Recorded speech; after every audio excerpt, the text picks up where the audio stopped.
అన్న జై భీమ్ జై భీమ్ జై భీమ్ అంటారు. అన్నివ్వండి, ఏం కాదు, జై భీమ్ అన్నివ్వండి, నో ప్రాబ్లం. మీరేమన్నా తెలుసా, జై భీమ్ కు పైన కూడా ఉన్నాడు, నా రాజు, మై కింగ్ అని చెప్పండి. ఆ భీముని నిలబెట్టింది నీ రాజు. ఆ డాక్టర్ బాబాసాహెబ్ అంబేద్కర్ గారు కొలంబియా యూనివర్సిటీకి వెళ్ళినప్పుడు బైబిల్ స్టడీస్ అటెండ్ అయ్యేవారు. రూత్ పుస్తకానికి ఆయన వ్యాఖ్యానం రాశారు. He was a practising Christian. ఆయన ప్రాక్టీసింగ్ క్రిస్టియన్ అండి బాబు. ఆయన ఒక రోజు 3 లక్షల మందితో కలిసి నేను బాప్తిజం తీసుకుంటాను అని చెప్పి ముందుకొచ్చి ఫోన్ మన మెథడిస్ట్ సంఘంలో ఉన్నటువంటి బిషప్ గారికి చెప్తే, బిషప్ గారు దానికి కావాల్సినటువంటి పనులన్నీ, వసతులన్నీ ఏర్పాటు చేసుకునే క్రమంలో నెహ్రూ గారు ఫోన్ చేశారు.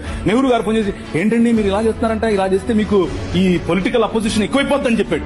ఎప్పుడైతే మనోళ్ళు మాకొద్దండి, మీరు పొలిటికల్ కన్వర్షన్ అంట మాకొద్దు అని చెప్పి నెహ్రూ గారి ఒత్తిడికి లొంగారు. ఒక పక్క ఇంకొక ఆయనేమో గోసి కట్టుకుని నిరాహార దీక్షకెళ్ళాడు. ఏమని, నువ్వు వెళ్తే ఏ మతానికైనా వెళ్ళు, కానీ క్రైస్తవానికి వెళ్ళొద్దని. ఆయన, నువ్వు చెప్తే నాకేంటి, నేను యేసు ప్రభువుని అనుసరిస్తా అని చెప్పాడు. ఎవరు?